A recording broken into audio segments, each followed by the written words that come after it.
12 June বৃহস্পতিবার বিকশিত কৃষি সংকল্প অভিযানের শেষ দিন। এ উপলক্ষে বামুটি এগ্রিকালচার সাব ডিভিশনের উদ্যোগে 15 নম্বর ওয়ার্ডের শানমুরা স্কুলে বিকশিত কৃষি সংকল্প অভিযানের সমাপ্তি দিনের এক অনুষ্ঠানের আয়োজন করা হয়। অনুষ্ঠানে কয়েকজন কৃষকদের মধ্যে কৃষি যন্ত্রপাতি তুলে দেওয়া হয় এবং কৃষিকাজে ব্যবহৃত ট্রাক্টর কৃষকদের হাতে তুলে দেওয়া হয়। এই আয়োজনে উপস্থিত ছিলেন আগরতলা পৌর নিগমের মেয়র দীপক মজুমদার, 15 নম্বর ওয়ার্ডের কর্পোরেটরের নিবাস দাস, নাগিছড়াস্থিত রাজ্য উদ্যান গবেষণা কেন্দ্রের প্রধান ডক্টর রাজীব ঘোষ সহ অন্যান্যরা।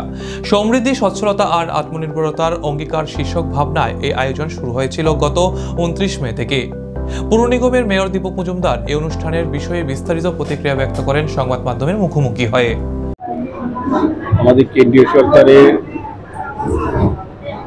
প্রকল্প বা কর্মসূচি হিসেবে বিকশিত কৃষি সংকল্প অভিযান সারা দেশব্যাপী শুরু হয়েছে। আমাদের রাজ্যেও বিভিন্ন প্রান্তে কৃষকদের নিয়ে একটা মত বিনিময় বা আলোচনার সভা। উদ্দেশ্য একটাই হচ্ছে যে বিশেষ করে কৃষকদের তাদের যে আর্থসামাজিক অবস্থা, তাদের আয় দ্বিগুণ করা, পাশাপাশি পরিস্থিতি এবং পরিবেশের অনুযায়ী তাদেরকে নতুন আধুনিকতমভাবে কৃষি ব্যবস্থাপনার মাধ্যমে তাদের অন্তর্ভুক্ত করা, কৃষি জমিকে যাতে আরও বেশি করে আধুনিক বিজ্ঞানসম্মতভাবে ব্যবহার করে ফসল বৃদ্ধি করা যায়, সার্বিকভাবে কৃষক বন্ধুদের সমস্ত দিকে সচেতন করা, তাদেরকে আধুনিক ব্যবস্থার মধ্যে অংশগ্রহণ করা।